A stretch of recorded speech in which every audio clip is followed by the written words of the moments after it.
Bonjour et bienvenue dans notre formation d'analyse de données avec Excel. C'est pour nous un plaisir de vous voir dans cette formation. Dans la séance précédente, nous avions abordé des Power Query et des Power Pivot. Nous avions parlé en long et en large de la fonctionnalité de ces outils qui sont intégrés dans Excel. Et dans la séance d'aujourd'hui, nous allons aborder de A à Z les tableaux de bord. Dans Excel, nous allons faire des tableaux de bord interactifs. Et nous allons travailler sur un projet de A à Z pour les nettoyages. Après les nettoyages, nous allons passer dans les tableaux croisés dynamiques. Après les tableaux croisés dynamiques, nous allons terminer avec les tableaux de bord. Nous vous demandons de suivre cette séance avec attention. Nous allons voir pas mal de choses. Nous allons essayer de faire la révision de certaines choses que nous avions vues dans les séances précédentes. Nous allons commencer d'abord par une petite partie théorique avant d'aborder la pratique. Nous allons d'abord comprendre c'est quoi les tableaux de bord, quelles sont les règles à respecter pour faire des tableaux de bord de bonne qualité. Alors ici, Excel fait des tableaux de bord, mais nous devons savoir qu'il y a un logiciel qui est conçu pour faire des tableaux de bord qui est Power BI et aussi Tableau. Parmi les outils qui font les tableaux de bord, Excel est aussi parmi, et c'est ce que nous allons voir, les potentiels, la fonctionnalité, la puissance d'Excel dans la création des tableaux de bord. Alors, nous avions prévu un tableau de bord pour vous montrer comment cela s'affiche dans Excel. Voici la forme d'un tableau de bord que nous pouvons avoir dans Excel. C'est ça la fenêtre Excel, c'est comme ça que un tableau de bord s'affiche dans Excel. C'est ce que nous allons faire ensemble. Dans la suite de cette séance, nous verrons comment faire ça et aussi faire des tableaux de bord qui sont interactifs. C'est quoi un tableau de bord? Les tableaux de bord est un outil visuel permettant de suivre les indicateurs clés, prendre des décisions rapides, détecter des tendances, comparer les performances, visualiser les données en un coup d'œil. Il présente l'essentiel, pas les détails. Ça signifie qu'au niveau des tableaux de bord, on n'a pas besoin d'avoir toutes les informations, on n'a pas besoin d'avoir les détails, on a seulement besoin d'avoir l'essentiel. On a besoin d'avoir les informations qui sont importantes. On a besoin d'avoir les données ou informations qui sont clés, capitales et aussi pertinentes. Quels sont les principes d'un bon tableau de bord? Un tableau de bord efficace doit être clair, synthétique, visuel, interactif et aussi fiable. Ça signifie quoi? Un tableau de bord clair, il doit être compréhensible en moins de 5 secondes. Un beau tableau de bord doit être synthétique, aller à l'essentiel. On n'a pas besoin d'avoir beaucoup de détails, on n'a pas besoin d'avoir plusieurs données ou beaucoup d'informations, on a seulement besoin d'avoir l'essentiel au niveau des tableaux de bord. Les tableaux de bord doivent être visuels, graphiques pertinents et harmonisés. On doit respecter les types de graphiques. À la place des histogrammes, on ne doit pas mettre des graphiques à barres. À la place des graphiques à barres, on ne doit pas mettre des graphiques à secteur. On doit respecter les graphiques. Ils doivent être pertinents et harmonisés. Autrement, on peut aussi dire que au niveau des tableaux de bord, on doit respecter les couleurs. Il y a des couleurs qu'on ne peut pas mélanger. À part cela, on ne doit pas avoir beaucoup de couleurs. On doit avoir des couleurs qui sont essentielles. On ne doit pas avoir des couleurs qui sont mélangées n'importe comment. Les tableaux de bord doivent être interactifs. On doit ajouter des filtres, des segments, des boutons. Nous verrons sans dans la suite comment rendre un tableau de bord interactif. Nous verrons comment ajouter les filtres au niveau des tableaux de bord. Nous verrons comment ajouter les segments au niveau des tableaux de bord. Nous verrons comment ajouter les boutons au niveau des tableaux de bord. Les tableaux de bord doivent être fiables. Source correctement mise à jour. On doit mettre les données à chaque fois à jour. Alors, quelles sont les erreurs qui sont courantes à éviter? Premièrement, trop de couleurs. On ne doit pas avoir trop de couleurs dans notre graphique. Deuxièmement, trop de graphiques. On ne doit pas avoir trop de graphiques. Et nous avions également dit que les tableaux de bord doivent être synthétiques avec des graphiques qui sont pertinents mais pas trop de graphiques. On doit avoir seulement des informations qui sont essentielles. Les graphiques non alignés. on doit aligner les graphiques de manière que les tableaux de bord sera bon à voir. Les indicateurs inutiles, on ne doit pas mettre des informations qui ne sont pas importantes. Absence de filtres, on doit ajouter les filtres lors des tableaux de bord interactifs. On doit à chaque fois mettre les données à jour. Les tableaux croisés dynamiques non nettoyés. Avant de faire les tableaux de bord, rassurez-vous que vous aviez correctement fait votre tableau croisé dynamique. Vous aviez correctement nettoyé votre base de données pour ne pas avoir des résultats qui sont faux, erronés. Nous avons aussi, lorsque vous créez un tableau de bord dans Excel, ça signifie que vous transformez la donnée brute en outil de décision puissant et visuel. En maîtrisant les tableaux croisés dynamiques, les graphiques, les segments et les bonnes pratiques de design, vous pouvez construire des tableaux de bord qui sont professionnels, interactifs, performants et convaincants. Nous avions abordé dans les séances précédentes les tableaux croisés dynamiques. Vous savez comment les tableaux croisés dynamiques fonctionnent. Nous avions vu aussi les graphiques, comment avoir des graphiques dans Excel, comment personnaliser les graphiques dans Excel. Les segments, nous allons aborder les segments dans la séance d'aujourd'hui. Les bonnes pratiques de design, nous allons aborder également ça dans la suite de cette séance. Vous pouvez construire des tableaux de bord qui sont professionnels, interactifs, performants et convaincants. À la fin de la séance d'aujourd'hui, nous serons tous capables de faire des tableaux de bord qui sont professionnels, interactifs, performants et convaincants.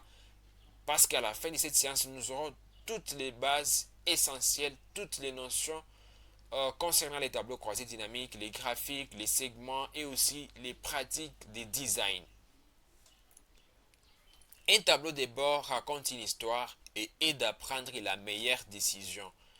Je vais répéter en disant que un tableau de bord raconte une histoire et aide à prendre la meilleure décision. Les tableaux de bord qui vont vous aider à prendre une meilleure décision, c'est les tableaux de bord qui contiennent des informations qui sont exactes. Lorsque vous n'avez pas nettoyé votre base de données, vous aurez des informations qui ne sont pas exactes ou correctes. C'est pourquoi il est conseillé, avant de faire des tableaux de bord, de nettoyer votre base de données, comme par exemple supprimer les doublons, supprimer les valeurs manquantes, aligner les données, tout ce que vous pouvez faire pour nettoyer vos données et aussi supprimer les valeurs aberrantes, tout ce que vous pouvez faire pourvu que vous ayez les données ou soit une base de données qui est nettoyée. Vous devez avoir des tableaux de croisés dynamiques qui sont aussi propres. Ensuite, après que vous ayez terminé à faire tout cela, votre tableau de bord va raconter une histoire qui va nous aider à prendre une meilleure décision dans notre organisation, dans notre entreprise. Alors, quels sont les graphiques qu'on peut avoir dans Excel ou soit dans Power BI ou ailleurs? Nous avons plusieurs types de graphiques. Nous avons les graphiques à secteur, les graphiques à barre et nous allons voir quand et pourquoi utiliser un graphique à secteur, quand et pourquoi utiliser un graphique à barre, quand et pourquoi utiliser les histogrammes. Nous avons d'abord ici la forme de graphique à secteur. Il est utilisé pour montrer des proportions d'un tout, c'est-à-dire comment chaque partie contribue à un total 100%. Idéal pour un petit nombre de catégories. On peut avoir 2 à 5 avec une différence claire, comme la répartition des ventes par produit ou des parts des marchés. Ça signifie que lorsque vous avez besoin de prendre un graphique à secteur, vous devez vous poser la question combien de catégories seront représentées si c'est graphique à secteur. Si une fois vous avez plus de 5, il n'est pas conseillé d'utiliser les graphiques à secteur. Par exemple, un graphique en secteur peut illustrer les pourcentages des recettes générées par différents types de clients. Par exemple, nouveau, vice, fidèle pour une entreprise donnée. Supposons que vous avez besoin d'illustrer les pourcentages des recettes générées par les différents types de clients. Vous pouvez utiliser les graphiques à secteur si et seulement si les catégories ne dépassent pas 6 ou 5. Au max, on peut dire pas plus de 6. pas plus de 6 catégories. Alors les graphiques à secteur, on continue toujours avec ça. Quand faut-il éviter les graphiques à secteur? Nous venons de voir pourquoi on doit utiliser les graphiques à secteur et quand utiliser les graphiques à secteur. Alors quand faut-il éviter les graphiques à secteur? Trop de catégories deviennent illisibles si trop de tranches, plus de 5, et les graphiques à barre ne sera plus visible ou lisible. Il peut être visible mais pas lisible. C'est pourquoi lorsque vous avez plus de 5 catégories, optez pour soit l'histogramme ou soit les graphiques à barre. Comparer plusieurs graphiques. Lorsque vous avez besoin de comparer plusieurs graphiques, les graphiques à secteur n'est plus les meilleurs choix. Il est difficile de comparer précisément des graphiques en secteurs différents. Données évoluant dans les temps, moins efficaces que les graphiques linéaires pour montrer des tendances. Lorsque vous avez besoin de faire des courbes, des tendances, ou soit vous avez besoin de représenter les données qui ont évolué avec le temps, par exemple les ventes du mois de janvier, février, mars, vous avez besoin de voir l'évolution des ventes durant ces mois. Là, les graphiques à secteur n'est pas vraiment conseillé. Il n'est pas conseillé d'utiliser les graphiques à secteur car il sera moins efficace. Au lieu d'utiliser les graphiques à secteur pour ces cas, il faut utiliser les courbes. Les graphiques 3D peuvent déformer la perception des proportions. En grosso modo, on ne doit pas utiliser les graphiques à secteur lorsqu'on a trop de catégories, plus de 5, lorsqu'on a plusieurs graphiques à comparer, lorsqu'on a les données qui évoluent avec le temps, lorsqu'on a des graphiques 3D, on doit opter pour d'autres types de graphiques. Alors les graphiques à courbe, nous avons déjà là-bas comment les graphiques à courbe se représentent. Vous voyez qu'il y a l'évolution avec l'état. Il est utilisé pour visualiser les tendances et les évolutions continues sur une période donnée. Lorsque vous avez besoin de montrer l'évolution, vous avez besoin de montrer des tendances, c'est toujours mieux d'opter pour les graphiques à courbe. Il faut vous montrer et préciser correctement l'évolution des données, l'évolution des ventes, l'évolution des sorties, tout ce que vous voulez. Lorsqu'il y a des tendances ou des évolutions continues sur une période de données, ça peut être, vous avez besoin de voir les ventes qui ont été effectuées dans les mois de janvier. Vous avez besoin de voir les sorties dans votre entreprise ou dans votre dépôt dans les mois de mars. Là, il faut opter pour les graphiques à courbe. Vous avez besoin de voir les changements. Vous pouvez toutefois utiliser les graphiques à courbe parce qu'il va vous montrer les tendances et aussi il va vous montrer l'évolution. Et aussi lorsque vous avez besoin d'étudier les marchés, c'est toujours mieux d'opter pour les graphiques à courbe ou pour comparer plusieurs séries de données sur une même échelle, révélant ainsi des modèles de hauts, des bas et des saisonnalités. Lorsque vous avez ce genre de données, il faut toujours opter pour les graphiques à courbe. Alors, par exemple, pour suivre l'évolution du trafic mensuel d'un site web ou les variations du prix des actions d'une entreprise sur un an, un graphique à courbe est idéal pour montrer la progression et les pics. Vous avez besoin de montrer l'évolution, vous avez besoin de montrer les tendances. Il faut toujours opter pour les graphiques à courbe. Ils vont vous donner ou illustrer vos données convenablement. Après les graphiques à secteur, les graphiques à courbe, nous avons les graphiques à barres. Les graphiques à barres, nous avons déjà l'interface, comment les graphiques à barres sont représentés, que ce soit dans Excel, SPSS ou dans d'autres logiciels. C'est ça la forme. Les graphiques à barres, ils sont utilisés pour comparer des valeurs discrètes entre différentes catégories, suivre les changements au fil du temps ou identifier les tops et les bottoms, soit les hauts et les bas d'un classement, car ils sont simples à lire et excellents pour visualiser des comparaisons et des fréquences ou des grandeurs. Lorsque vous avez besoin de comparer des valeurs discrètes entre les différentes catégories, c'est toujours mieux d'opter pour les graphiques à barres. Exemple. Un bon exemple est de montrer les ventes mensuelles des différents produits où chaque produit est une barre et sa hauteur représente le total des ventes, permettant de voir instantanément quel produit se vend le mieux. Et dans la suite de cette séance, nous verrons et nous allons utiliser les graphiques à barres pour notre base de données où nous allons essayer de jouer avec les données de l'entreprise où il y a eu des ventes. Ici, on vient d'illustrer ça avec un exemple. Vous avez besoin de montrer les ventes mensuelles des différents produits où chaque produit est une barre et sa hauteur représente le total de ventes, permettant de voir instantanément quel produit se vend le mieux. Vous avez besoin de montrer les produits qui a été beaucoup plus vendus. Vous pouvez utiliser les graphiques à barres. Il va illustrer ça correctement. Ensuite, nous avons les histogrammes. Ils sont utilisés pour visualiser la distribution des variables quantitatives continues. Exemple, l'âge, la taille, le temps, les revenus.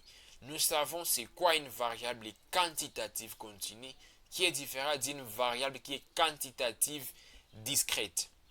En regroupant les données en classe ou intervalles et en comptant la fréquence de chaque classe, révéla ainsi des tendances, des regroupements ou des valeurs aberrantes, contrairement au diagramme à barres qui compare des catégories distinctes.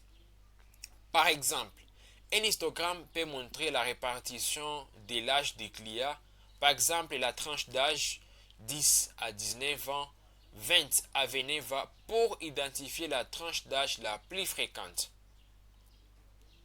Alors, la question qui se pose, c'est quoi la différence entre les histogrammes et les graphiques à barres? Nous allons voir c'est quoi la différence entre les histogrammes et les graphiques à barres. Les histogrammes, nous avons déjà la forme des histogrammes là à côté. Les données sont numériques, autrement dit, ce sont des variables qui sont quantitatives, continues. Exemple, les poids. On peut dire il a 70,5 kg. La température, on peut dire 38,7 degrés Celsius. Ce sont des variables qui sont quantitatives, continues.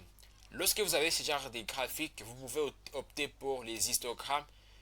Vous avez besoin de montrer la distribution et la forme des données, la fréquence des intervalles. Vous pouvez utiliser les histogrammes. Apparence. Il y a aussi une différence entre les histogrammes et les graphiques à barres au niveau de l'apparence. Pour les histogrammes, nous avons des barres jointives. Il n'y a pas d'espace entre les barres et vous pouvez le constater à ce niveau. Les barres sont croisées ou ils sont attachés. Il n'y a pas d'espace entre les barres ou on peut dire il n'y a pas l'intervalle entre les barres. C'est ça les trois différences que nous avons au niveau des graphiques à barres. Pour les graphiques à barres, on va dire que les données sont catégorielles, discrètes. B. Comparer les valeurs entre différentes catégories et l'apparence. Barres séparées par des espaces pour marquer la distinction entre les catégories.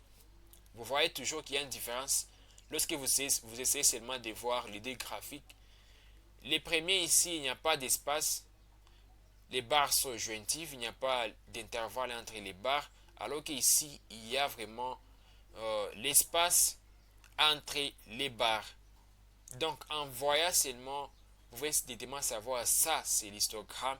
Ça, c'est un graphique à barres. L'histogramme, il est utilisé pour des variables qui sont quantitatives, continues. Les graphiques à barres sont utilisés pour des variables qui sont qualitatives.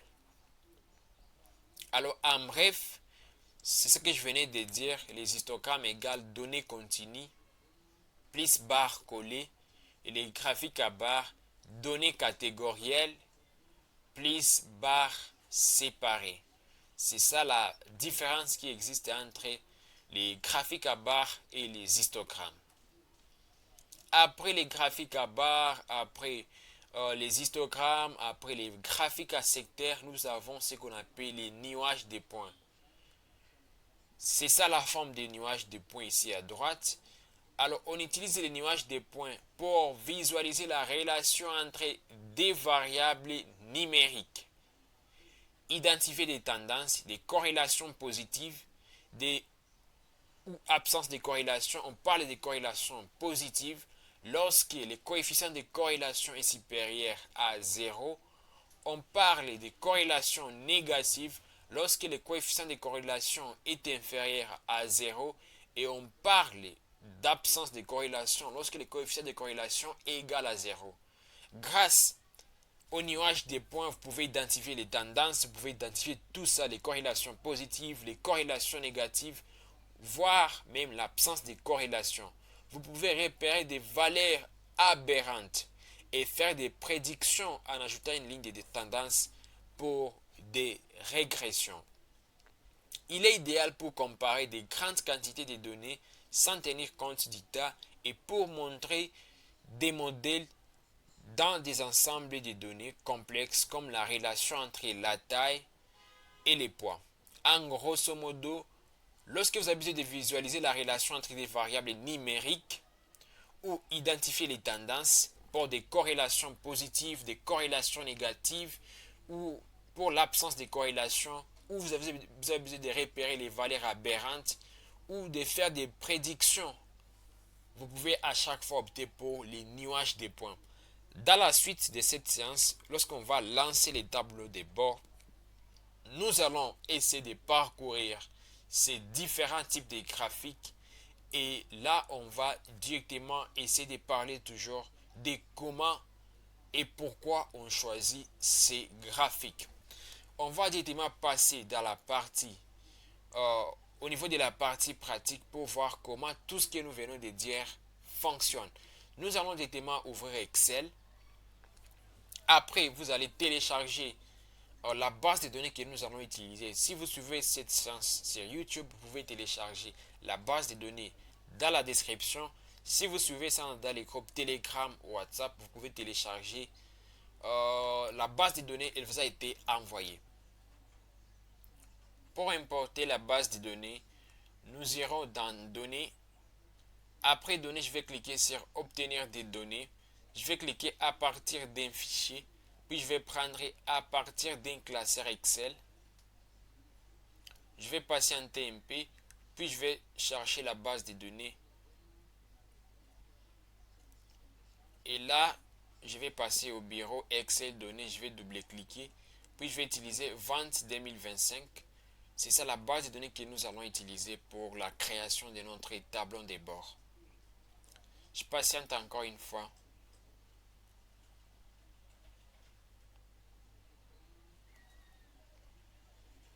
Je patiente l'importation des données. Et là, j'ai déjà la table. Et la table, nous avons des faits de calcul dans notre classeur. Nous avons premièrement la table Sheet 1. Ils ne sont pas nommés. Je vais cliquer sur Charger. Je vais charger les données. Si vous voulez pour importer cette base de données directement, vous pouvez seulement double-cliquer sur la base de données et vous allez l'importer automatiquement. Je vais vous montrer comment vous pouvez le faire autrement. Je vais double-cliquer. Non, c'est pas ça la base de données. Je vais chercher la base de données est ici, Vente 2025. Et là, la base de données est déjà là. Et d'ailleurs, vous voyez que c'est ce qui est tic-tac par rapport à passer au niveau du Power Query pour importer la base de données. Alors ici, nous allons essayer d'appliquer des modifications sur notre base de données. Tel que vous le voyez, notre base de données n'est pas vraiment propre. On doit d'abord nettoyer les données. Ici, les données, ici, vous voyez par exemple pour la première ligne, il y a des données ou des valeurs manquantes. Ici, les données sont mal arrangées. On doit appliquer des modifications sur cette base de données.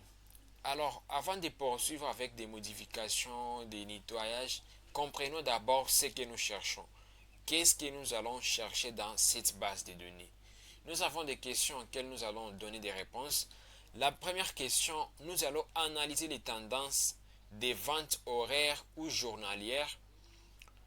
La deuxième préoccupation, nous allons identifier les meilleurs gérants du magasin en fonction du chiffre d'affaires. La troisième préoccupation, nous allons segmenter les transactions par moyen de paiement. Et la quatrième préoccupation, nous allons identifier les moyens de paiement en fonction des chiffres d'affaires. Ou autrement dit, les moyens qui est beaucoup plus utilisé en fonction du chiffre d'affaires. Et en dernier lieu, nous allons identifier les meilleurs produits en fonction du chiffre d'affaires. Je vais y revenir alors dans la base de données. Nous savons déjà ce que nous cherchons. Je vais renommer la base de données. Je vais mettre là-bas base de données vente 2025. La base de données est déjà renommée. Je vais aussi changer la couleur. Ici déjà, on va commencer avec les nettoyages pour notre base de données. Nous avons déjà les 5 questions auxquelles on va donner des réponses. Et là, nous allons nettoyer notre base de données. Premièrement, ce que nous allons faire, je vais ajouter d'abord la colonne, ici la taille de la colonne, pour que les données soient un peu visibles. Ou soit directement, on peut directement créer la table, ou soit les tableaux en faisant CTRL L. J'ai fait CTRL L pour créer un tableau dans Excel. CTRL L. Et là, je dois cocher la case mon tableau comporte des entêtes. Puis je vais cliquer sur OK. Et là, vous voyez que nous avons déjà un tableau ici dans Excel. Je vais changer un peu la couleur ici. Je vais passer dans création de tableau. Il suffit seulement de cliquer à l'intérieur de votre tableau. Puis vous allez passer dans création de tableau. Je peux utiliser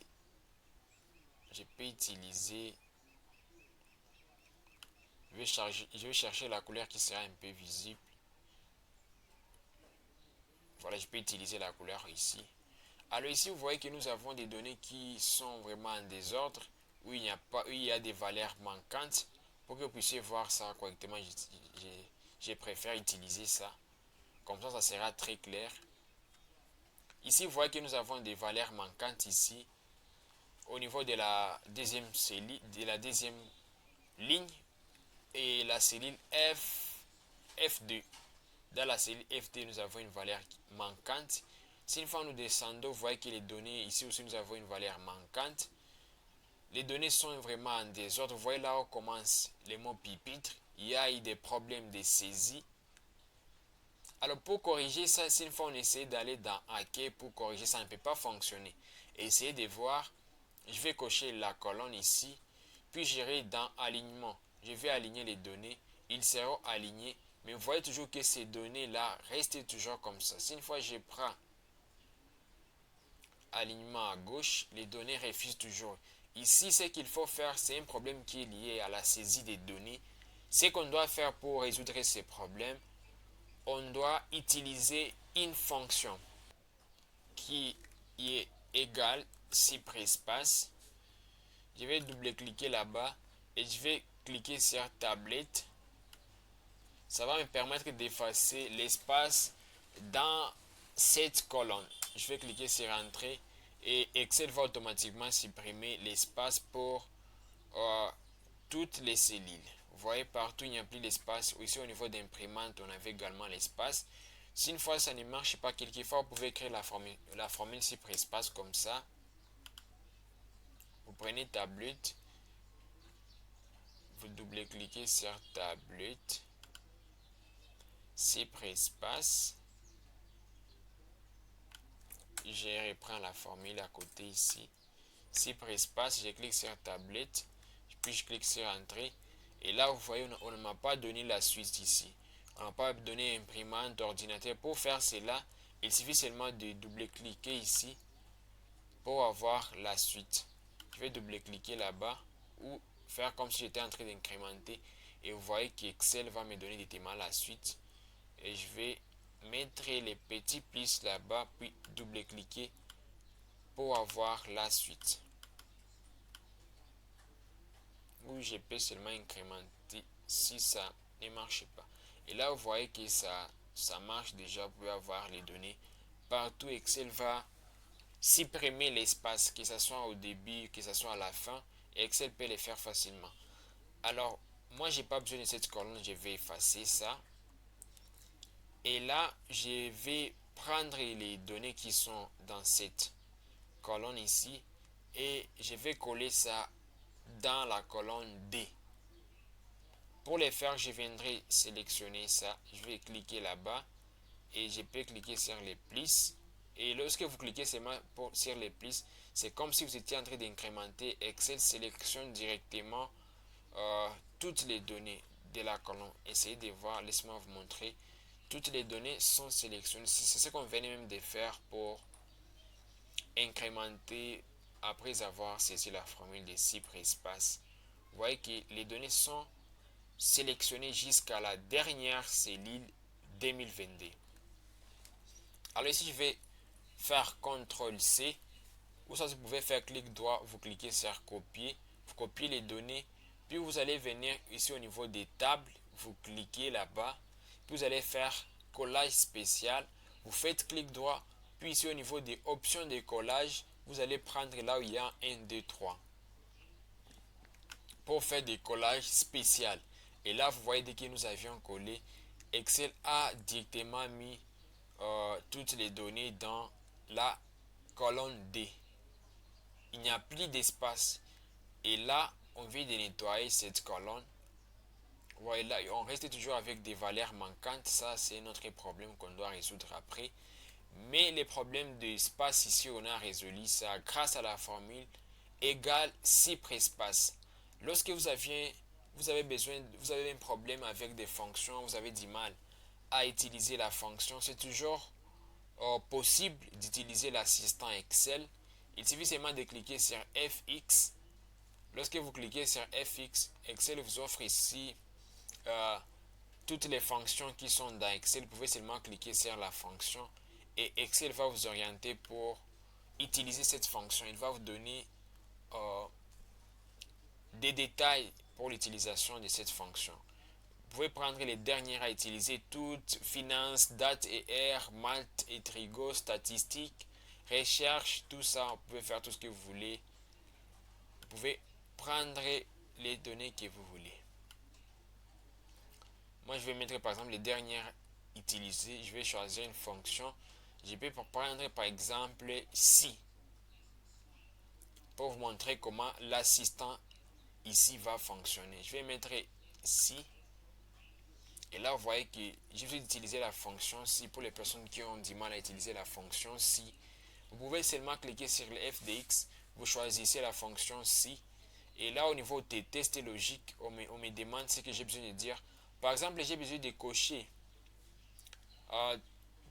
toutes les personnes qui ont dépensé, par exemple, 500$ dans notre marché pour des ventes, pour les achats. Je peux dire, par exemple, LD ici est supérieur, par exemple, à 500$. Valeur si vrai, si il est supérieur à 400$, je vais dire mettez par exemple meilleur, ou soit mettez par exemple génial. S'il faut, mettez bon seulement. C'est comme ça que fonctionne l'assistant. Et dès que vous faites cela, vous pouvez directement cliquer sur OK. Donc avec l'assistant Excel ici, vous offre seulement la possibilité d'utiliser une fonction en ayant déjà une idée de ce que la fonction va vous donner. Ici, nous avons déjà terminé avec la correction de la colonne D. On va effacer la colonne ici que nous avions utilisée. On va faire clic droit, puis on va cliquer sur supprimer. Et là, la colonne est déjà supprimée. Alors, ce que nous allons faire ensuite, c'est la suppression des valeurs manquantes. On n'a pas besoin de valeurs manquantes ici. Ces valeurs peuvent fausser les résultats. Pour supprimer les valeurs manquantes, nous irons dans Accueil. Après Accueil, je viendrai cliquer sur Recherche et Sélection. Je vais cliquer juste là à la fin. Et là, je vais prendre atteindre. Je clique sur atteindre. Et là, je viendrai cliquer sur cellule. Et là, je vais cocher cellule vide. Et là, je vais cliquer sur OK. Et là, il va me sélectionner les cellules vides. Vous voyez? Partout où il y a des cellules vides, ils sont directement sélectionnés par cette couleur qui est presque blanche. Vous voyez la couleur est là. Partout où il y a des valeurs manquantes, Excel sélectionne directement. Alors ici, nous avions déjà sélectionné les valeurs manquantes. C'est quoi la suite alors?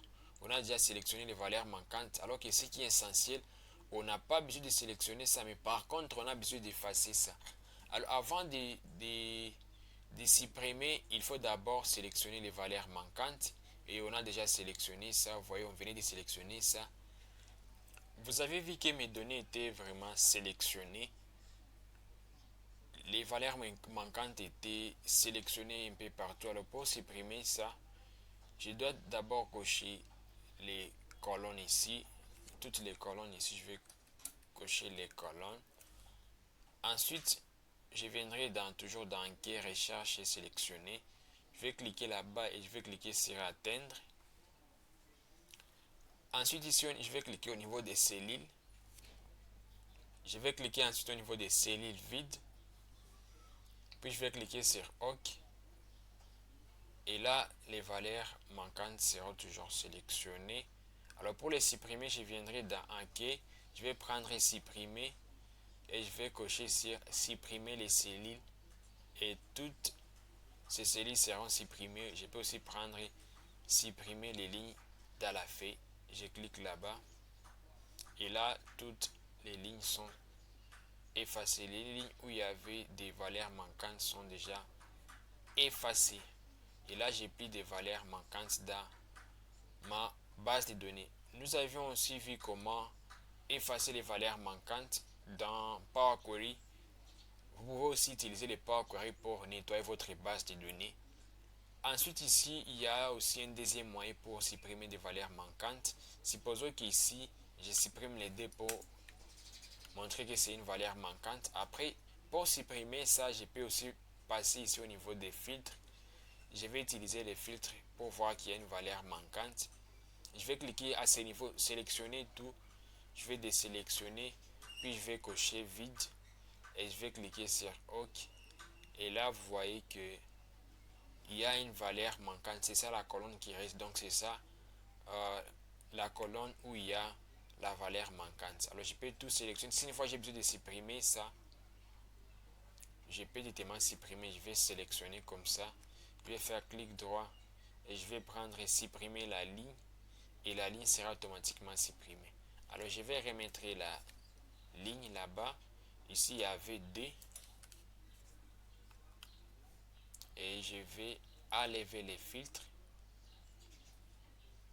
Je vais tout sélectionner. Ici, on a déjà vu comment effacer l'espace pour nettoyer la base de données, comment on peut effacer les valeurs manquantes. Alors ici, on doit aussi vérifier si une fois on n'a pas de doublons dans notre base de données. Pour effacer les doublons, on doit d'abord sélectionner la base de données. Parce que si une fois on ne sélectionne pas la base de données à la recherche des doublons, par exemple ici, une personne a acheté l'imprimante. Si une fois j'ai seulement sélectionné la colonne D, les deux personnes qui ont acheté l'imprimante, Excel va considérer ça comme des doublons. C'est pourquoi je dois sélectionner toutes les colonnes. Comme ça, Excel va voir les produits. Ici, c'est imprimante. Ici, c'est 9, 384. Et passer à la deuxième colonne pour voir si une fois, c'est pas la même chose partout. On peut avoir des personnes qui ont acheté l'imprimante, comme ici par exemple numéro 2 et numéro 16, ils ont tous acheté l'imprimante. Si une fois on essaie de cocher cette colonne ici pour effacer les doublons, Excel va supprimer la deuxième personne ici. Mais lorsqu'on va cocher les colonnes restantes ici, Excel va comparer, il a acheté l'imprimante, il a acheté l'imprimante, mais la quantité c'est différente. La quantité ici, nous avons 9 Ici aussi, nous avons 5. Il va évidemment voir que ce n'est pas des doublons. Alors, après que nous ayons sélectionné notre base de données, nous allons dans Données. Ici, après Données, nous allons cliquer au niveau de supprimer les doublons. Je clique là-bas.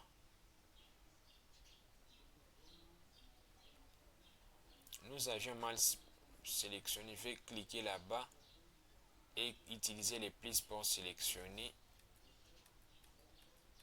Sélectionner jusqu'à la dernière ligne, pas sélectionner toutes les cellules d'Excel. Nous allons cliquer sur supprimer les doublons en allant dans Données. Nous allons dans Données, puis on va cliquer là-bas.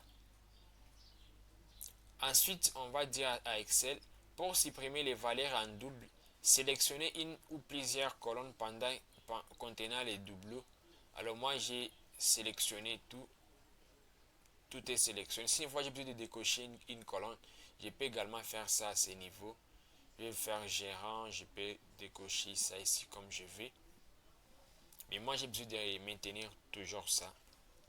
Je vais cliquer sur OK. Et ensuite Excel me dit 18 valeurs dupliquées, trouvées et supprimées. On reste avec 19 valeurs uniques sont conservées. Notez que les nombres peuvent inclure des cellules vides, des espaces et des espaces. Ici, Excel a directement trouvé des doublons, ou soit des valeurs qui sont dupliquées dans ma base de données. Il a trouvé 18 valeurs et il a automatiquement supprimé. Si une fois je reviens dans ma base de données, je vais voir qu'il y a des modifications. Au total, on avait 2022 données. Si une fois on essaie d'atteindre là à la fin, on peut voir que les données ont diminué. On va essayer de voir. Vous voyez que nous avons 1987 données alors qu'auparavant on avait 2022. Nous avions effacé les doublons et nous avions également effacé les valeurs manquantes. Et là, la base de données reste avec 1987 données. Ici, on peut directement commencer avec notre travail ou notre projet. On a déjà nettoyé notre base de données. On peut aussi créer des tableaux. On a déjà créé des tableaux. On a déjà arrangé tout ce qui est à arranger. J'espère qu'il n'y a plus des choses à modifier. Alors nous allons passer au niveau des tableaux croisés dynamiques pour répondre à la première question. La première question, on nous a demandé d'analyser les tendances des ventes horaires ou journalières. Pour analyser les tendances des ventes horaires ou journalières, je vais passer dans Insertion pour faire appel au tableau croisé dynamique. Je vais cliquer là-bas et je vais cliquer sur OK. Et je vais nommer ça question 1.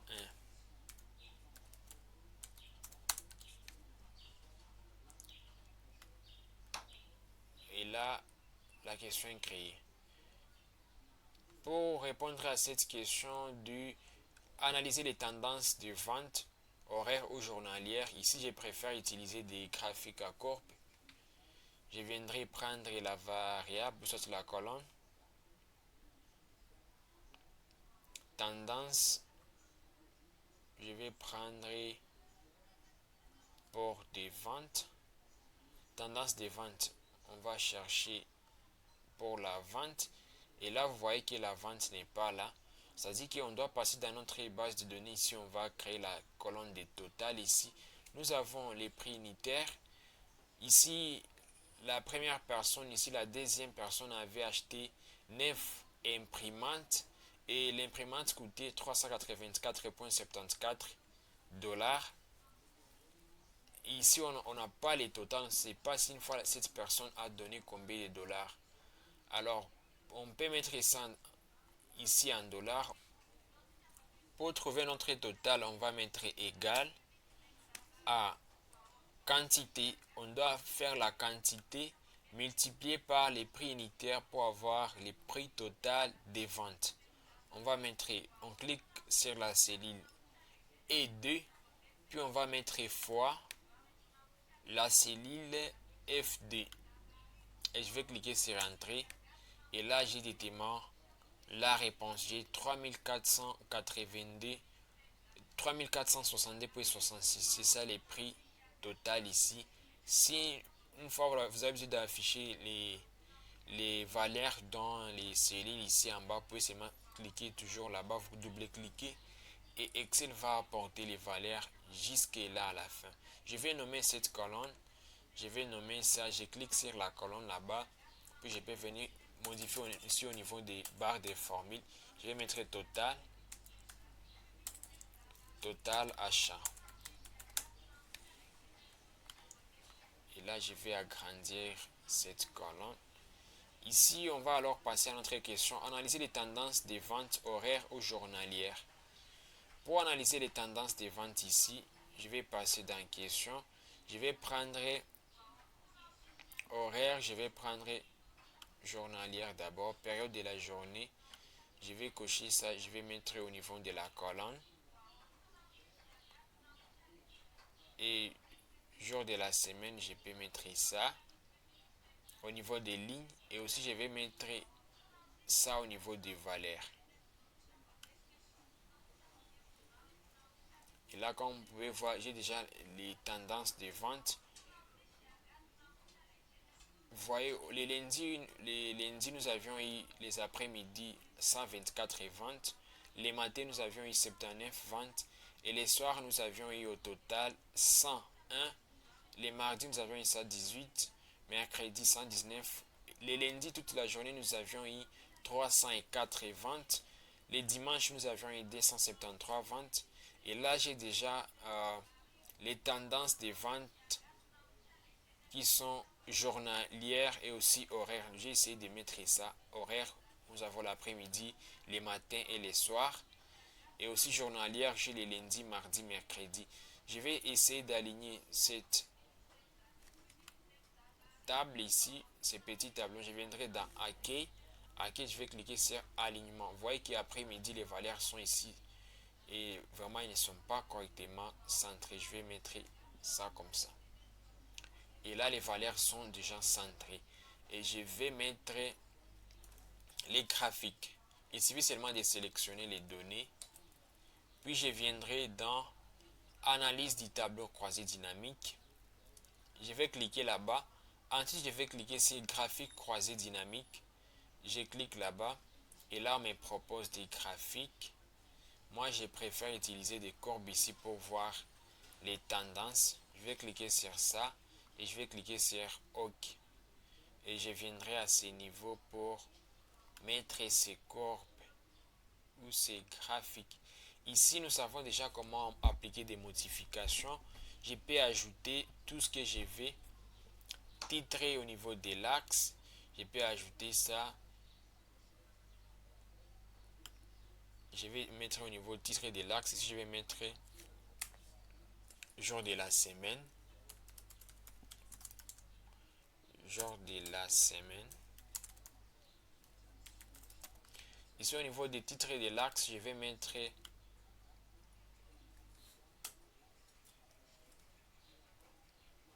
vente. Ici, c'est vente par jour. Par jour.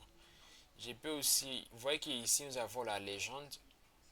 Je peux faire d'autres modifications. Je peux ajouter les titres des graphiques.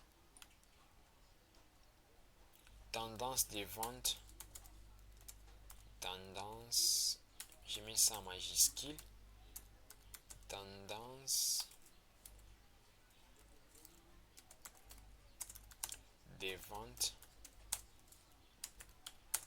par tendance des ventes. Je peux mettre journalière.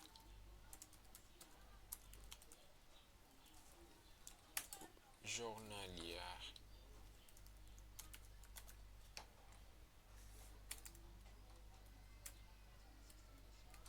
Et là, nous avions répondu à la première question des tendances des ventes journalières. On peut aussi appliquer d'autres modifications comme barre d'erreur ou quadrillage. Quadrillage, c'est important. sans les cadrages ici, c'est un peu difficile de savoir. Ici, on peut aussi ajouter la table de données là en bas, ça ne donne pas. Courbe des tendances, ça on laisse. On peut laisser ça comme ça, déjà c'est bon. On peut aussi passer au niveau d'ici pour voir ce qu'on peut faire.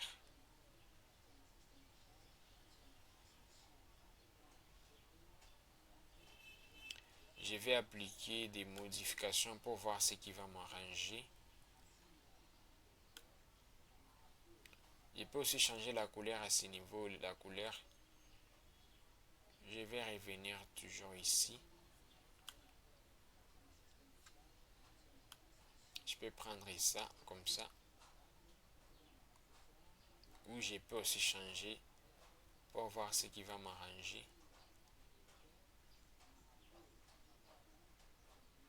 Voilà, je laisse ça comme ça. Puis je vais agrandir un peu.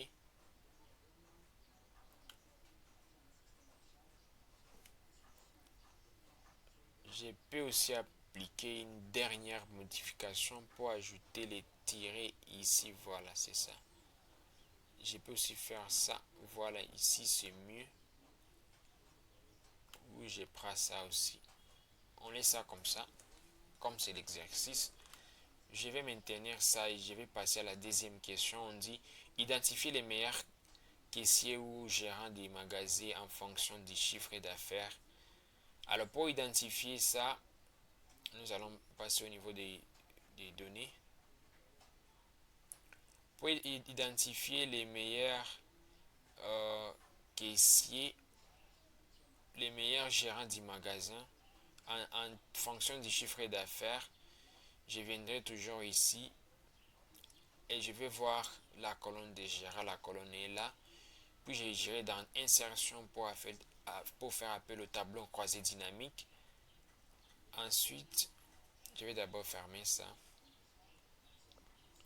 Tableau croisé dynamique. Je vais cliquer sur OK. Et là, j'ai déjà une nouvelle feuille de calcul. Je vais mettre là-bas question D. Et là, à ce niveau, je vais prendre plus de tableaux.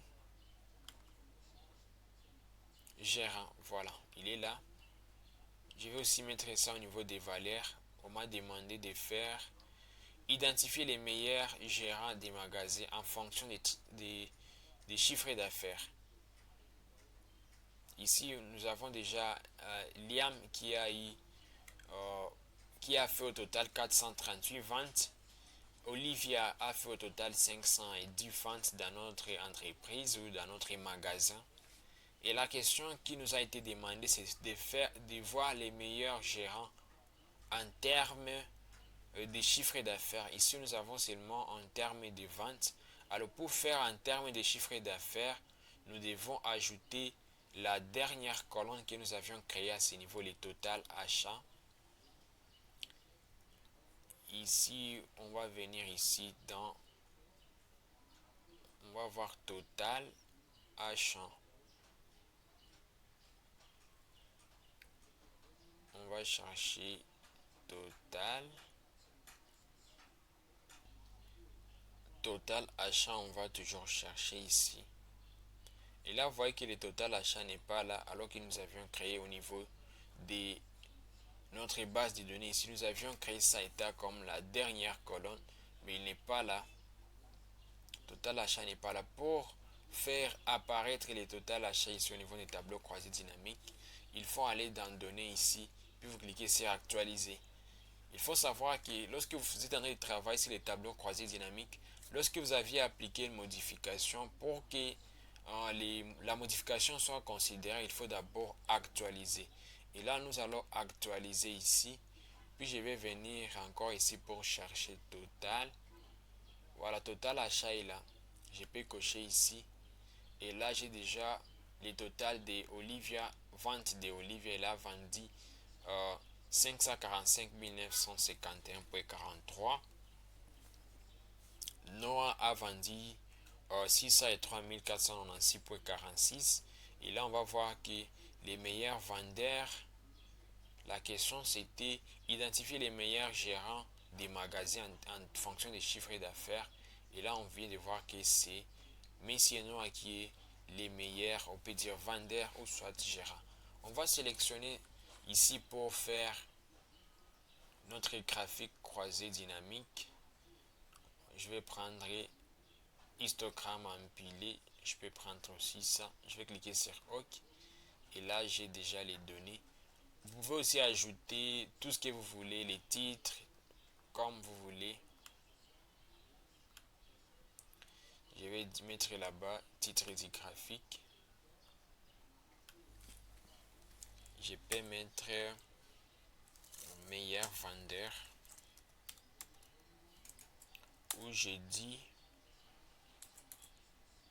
mettons toujours meilleur vendeur, meilleur gérant.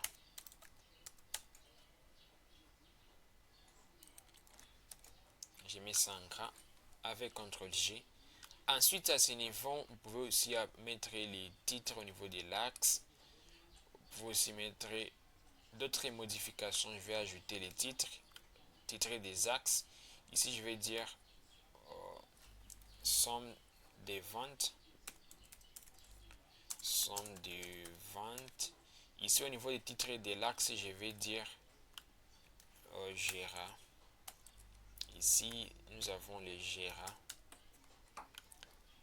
Vous pouvez appliquer d'autres modifications ici comme vous voulez. Je m'arrête par là. Je vais répondre à notre troisième question. La question c'est segmenter les transactions par moyen de paiement. Segmenter les transactions par moyen de paiement, c'est notre troisième question. On va passer à ce niveau. Les moyens de paiement sont dans la colonne G. Alors on va voir les moyens de paiement. Nous allons toujours passer dans le tableau croisé dynamique.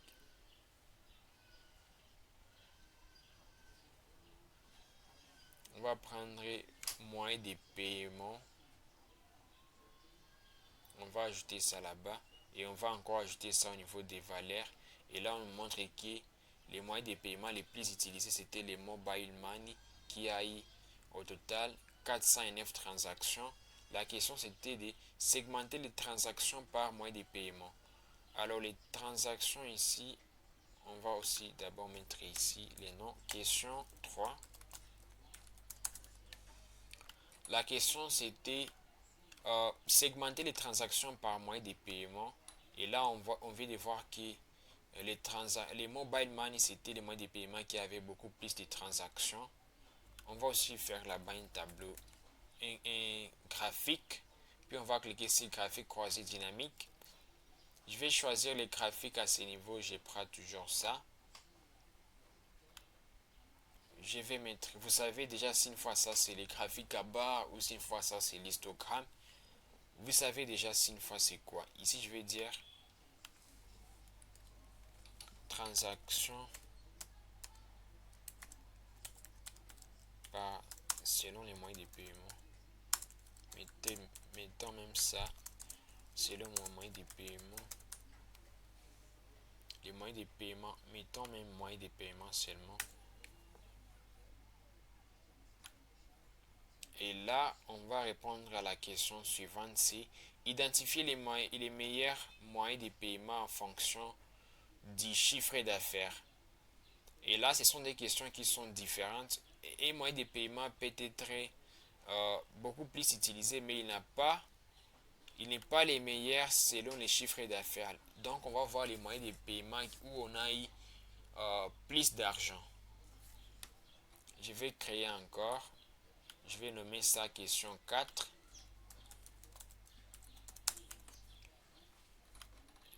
Je vais même d'abord effacer ça pour passer dans les tableaux. Ici, je viendrai dans insertion, tableau croisé. Je vais cliquer sur les OK et je vais prendre moyen de paiement. Je vais mettre ça au niveau des lignes et ensuite je vais prendre total achat et là on voit le total. On voit toujours que la carte Visa a toujours mené avec 49 800, avec 498 721,24. Je vais faire les graphiques également. J'ai fait OK. Je vais laisser ça comme ça. Je ne vais pas appliquer des modifications. Je peux changer seulement les titres. Meilleur moyen de paiement. Meilleur moyen de paiement.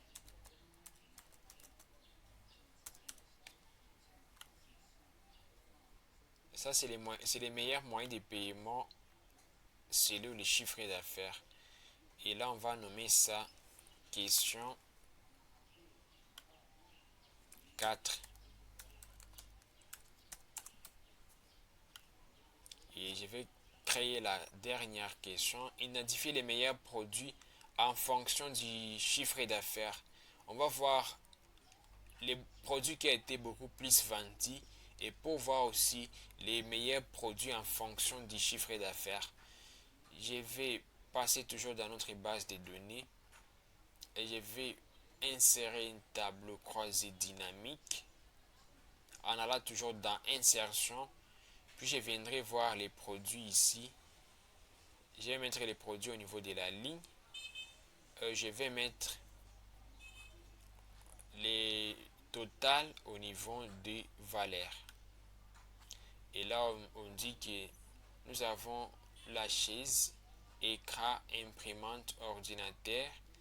Et là, ici, vous voyez que nous avons 263,81.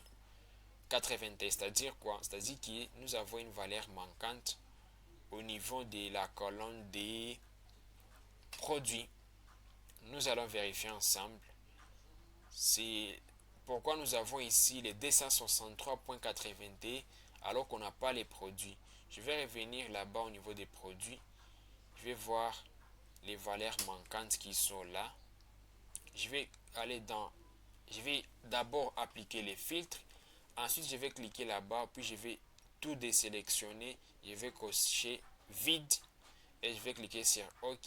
Et là, nous voyons que nous avons un produit. Nous allons effacer les valeurs manquantes qui étaient au niveau des produits. Je vais supprimer ça.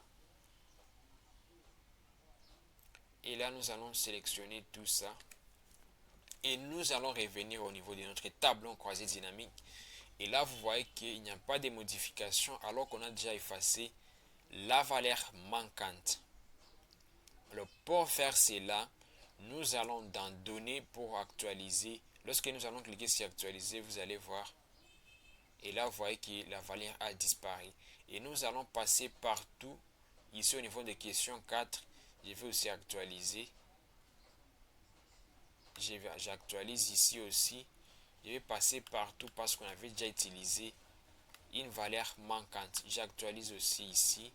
Question D, je vais actualiser aussi. Et aussi, j'actualise. Ici, je vais nommer ça question 5. Et là, je vais produire les graphiques. J'irai dans Analyse du tableau croisé dynamique, graphique croisé dynamique. Et là, on me propose ça. Je vais prendre les graphiques empilés. Je vais cliquer sur OK. Et là, nous avons notre graphique produit. Ici, je vais ajouter les titres, puis nommer ça produit. Vous pouvez mettre n'importe quel nom, ça importe P, c'est juste l'exercice. J'ai mis là les noms produits. Vous pouvez ajouter aussi les axes X et Y si vous les voulez. Alors ici, la dernière étape qui est très importante, ici nous allons faire notre tableau de bord. Pour faire notre tableau de bord, nous allons cliquer sur les plus pour créer la fenêtre ici. Je vais nommer ça tableau de bord. Là, le tableau de bord est déjà là. Je vais alors effacer ça, format de forme. Je vais sélectionner ici. Je vais sélectionner.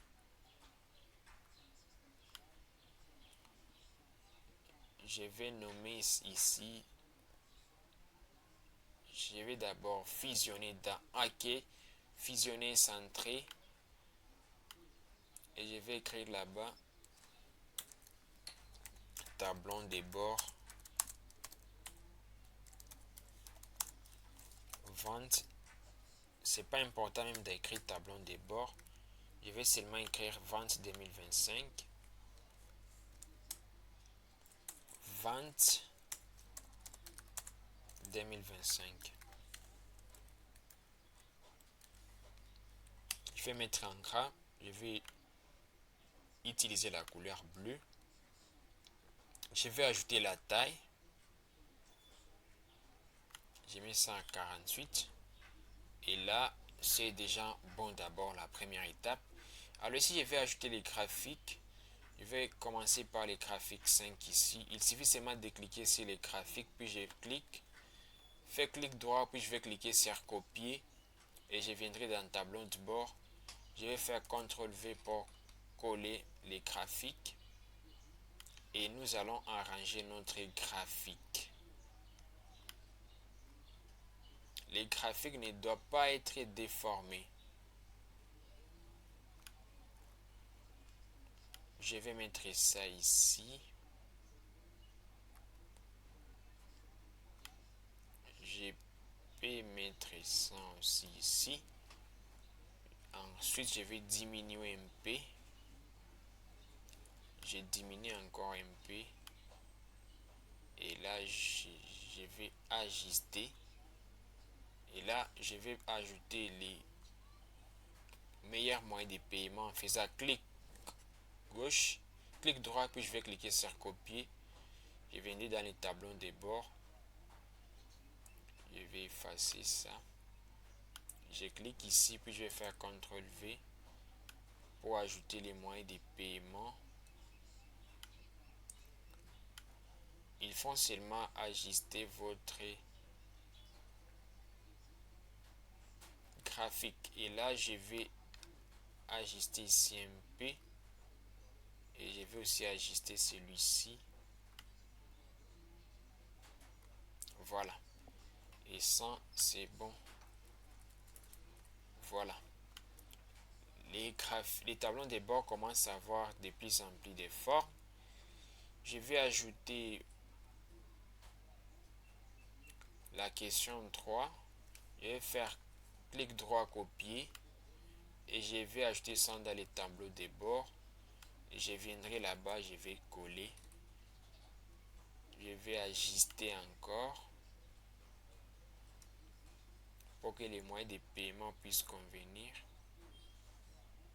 Les moyens de paiement étaient déjà là. Question produit. Les produits n'est pas encore et déjà là aussi. Moyens de paiement. Moyens de paiement. Il y a des moyens de paiement. Meilleur moyen de paiement et aussi moyen de paiement. Donc ici je vais effacer pour ajouter. C'est bon, c'était ça, j'ai remis. Et je vais ajouter ça ici à côté. Nous avons les moyens de paiement et meilleurs moyens de paiement. C'est un peu différent, ça ne doit pas vous compliquer. Chacun peut mettre même les noms qu'il veut. Je vais ajuster ici au-dessus. Voilà, comme ça. Et là, je vais venir ici. Je peux appliquer une petite modification au niveau des couleurs ici. On ne doit pas avoir la même couleur partout. Je viendrai cliquer sur couleur et je vais choisir la couleur. Ici aussi, je vais choisir notre couleur. Je vais prendre par exemple ça.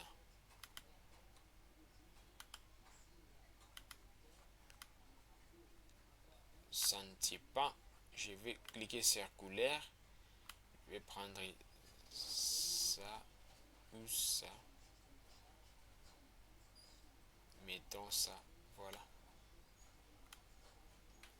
Et là, on va ajouter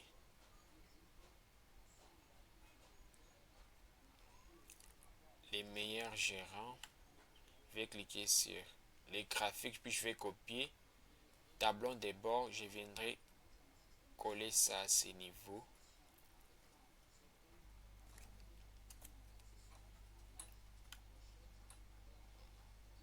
Je vais ajuster ça ici.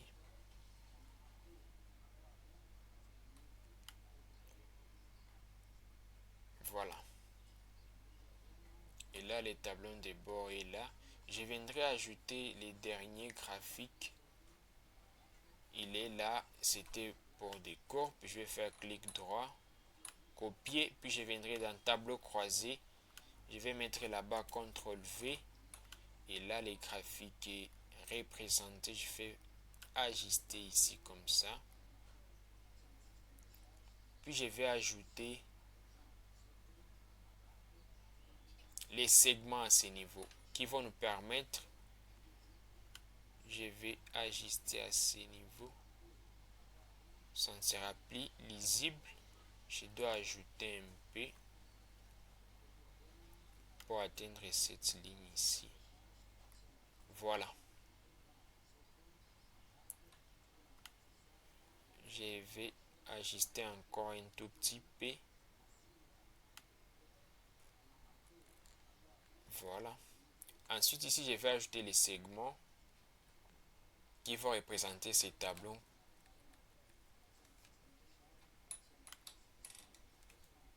Ici, n'est pas encore aligné. Je vais ajouter les segments ici qui vont nous permettre d'interagir avec les tableaux des bords qui est déjà là pour les rendre interactifs. Je viendrai cliquer ici sur produits par exemple. Au niveau des produits, je viendrai dans analyse des graphiques, pivotant. Ensuite, je vais cliquer sur insérer un segment. Je peux ajouter par exemple prix unitaire, moyen de paiement. Je peux ajouter moyen de paiement. Je peux aussi ajouter gérant. Je peux aussi ajouter les jours de la semaine. Je vais garder les trois ici. Ils sont déjà là. Je vais ajouter ici.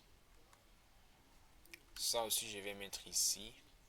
Ça, je vais mettre ici aussi. Ça ne doit pas dépasser là-bas pour que nous ayons au moins de l'esthétique. Je vais ajuster.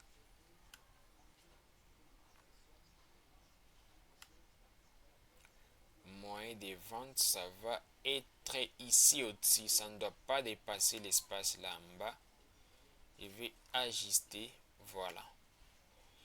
Je vais aussi ajuster ça. Voilà. Il est aussi là. Ici, je peux facilement naviguer comme ça pour les mobile money. Ici aussi, je vais ajouter les jours de la semaine ici à côté.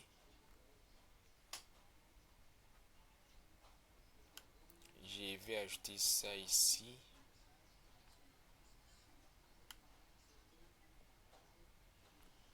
Voilà, et là, c'est bon déjà. Alors ici, je vais enlever les quadrillages. Je vais dans affichage. Puis, je vais décocher les quadrillages. Et vous voyez que c'est sous forme d'une page. Je vais diminuer d'abord un peu dans Excel. Et là, vous voyez déjà combien de fois notre graphique s'affiche. Ici, je vais encore fusionner ici. Je remets les quadrillages. Je vais fusionner encore une fois. Je vais aller dans OK. Puis je vais prendre fusionner et centrer. Et là, je vais prendre vente. Fusionner et centrer. Et là, vous voyez que vente est déjà au milieu. Vente 2025. Si je veux, je peux ajouter la taille encore. Ou je mets ça en couleur rouge. Je peux ajouter la taille à 70, c'est beaucoup. J'ai mis 160 pour voir. Et la vente 2025 est déjà là. Et là, vous voyez à quoi ressemble notre graphique. Alors, on va rendre ça interactif. Lorsque je vais cliquer sur carte Visa, vous voyez que c'est produit qui change seulement. Lorsque je clique sur cash, c'est produit qui change. Il est en train de me montrer les ventes selon les moyens de paiement, les produits qui ont été vendus en cash, en ligne, par mobile money. Vous voyez combien de fois ça change. Et là, c'est seulement produit qui change. Moi, j'ai besoin de changer partout. Et là, si une fois j'utilise les gérants ici, ce sont les ventes de Liam, Olivia, ce sont les ventes d'Olivia ici, Noah, ce sont les ventes de Noah. Alors je peux enlever les filtres en cliquant juste là au-dessus, j'enlève les filtres. Et ici aussi, je vais enlever les filtres. Puis je vais encore ici ajuster un peu. Voilà. Je vais, et là c'est bon. Ici, je peux cliquer ici pour voir les ventes du lundi, les ventes du mardi. Je peux descendre pour prendre les dimanches. Et là, je vois que ça change toujours dès que je clique là-bas. Alors, je vais enlever ça, je viendrai enlever les filtres. Et là, je vois les ventes du vendredi par Mia ou par Noah. Ici, on va me montrer les ventes du vendredi par Noah. Ici, au niveau du tableau de bord, je vais enlever les filtres. Et je vais faire en sorte que ces segments ici vont jouer sur ces 5 graphiques. Pour les faire, je viendrai cliquer sur les segments ici, puis je vais cliquer sur segment à ce niveau et je viendrai cliquer sur connexion des rapports. Je vais cliquer là-bas et là je vais sélectionner les graphiques. Voilà, on me dit question 4, je sélectionne ça, question 3, question D et 1 aussi. Je vais cliquer sur OK. Et aussi, je viendrai faire ça pour les segments de Jira ici. Connexion des rapports, je vais cocher tout ça encore. Question 1, 2 et 3. Je vais cocher et je vais cliquer sur OK. Et ici aussi, je vais les faire sur les derniers segments. Il suffit seulement de cliquer sur les segments. Vous allez dans segment, connexion des rapports. Et là, vous allez aussi cocher tous les graphiques. Si une fois on avait par exemple 7 graphiques, on devrait les voir même ici. Et là, on va vérifier. Je prends vendredi. Vous voyez, dès que je prends vendredi, il y a des modifications partout. Et là, on va appeler ça, c'est un tableau de bord interactif. Vous voyez. Là, c'est une fois, lorsque j'essaie de seulement de prendre Olivia, partout ça change parce que j'ai déjà fait des connexions entre ces graphiques avec les tables. Donc ici, je vais de prendre les paiements en ligne effectués par Mia les vendredis. Et là, vous voyez les chaises, vous voyez les ordinateurs. Et là, vous pouvez voir tout ce que vous voulez. Je prends les samedis. Vous voyez que partout, ça change. Alors, j'essaie de dézoomer encore un peu pour que vous puissiez voir ça. Les vendredis. Alors, dès que vous aviez appliqué les filtres, pour enlever ça, il suffit seulement de cliquer là au-dessus pour enlever les filtres. Et là, j'enlève les filtres. Comme ça, il faut tenir à compte de tout. Et là, c'est ça l'interface de notre graphique ici. Si une fois vous voulez, vous pouvez encore arranger ça pour avoir ce qui est très professionnel. Vous vous rappelez des règles que nous avions vues dans la partie théorique sur les respects des couleurs. À part les respects des couleurs, nous avions aussi abordé d'autres règles. Vous pouvez essayer d'utiliser ça pour rendre ces graphiques très professionnels. Et là, nous avons déjà notre graphique de vente de 2025. Nous avons déjà les tableaux de bord encore qui est interactif. Et à ce niveau, une dernière modification, on peut seulement jouer avec la couleur ici. On va enlever la couleur blanche, on peut mettre la couleur bleue. Dès que je clique à ce niveau, il y a également format des formes. Je vais cliquer sur format des formes et je viendrai à ce niveau pour changer la couleur. Je peux mettre la couleur, une couleur qui sera quand même visible ici. Je vais mettre la couleur bleue. On peut maintenir même celle-ci. Maintenant à ce niveau, je vais jouer avec les contours. Je n'ai pas besoin d'avoir des contours. Je vais cliquer là-bas, puis je vais cliquer sans contour. Et là, je vais voir la visibilité déjà que ça change un peu. Je peux également jouer ici avec les remplissages.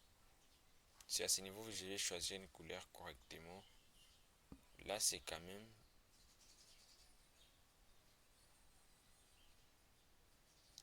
On va maintenir cette couleur ici et on va changer maintenant vente ici en couleur blanche. Il suffit de sélectionner puis vous allez dans Accueil. Accueil à ce niveau, on va juste cliquer ici à gauche. On va prendre la couleur blanche. Et là, vous voyez que notre tableau de bord change un peu la présentation. Et là maintenant, on va rester avec notre tableau de bord des ventes 2025. On va centrer les mots vente. Et là, notre tableau de bord reste toujours interactif, comme vous pouvez le voir. Et là maintenant, nous sommes déjà à la fin de notre séance où nous avions abordé ensemble les tableaux de bord, où nous avions commencé à gérer la base de données de A à Z. Nous espérons que vous avez appris pas mal de choses dans cette séance. Merci beaucoup d'avoir suivi cette séance et on se retrouve à très bientôt.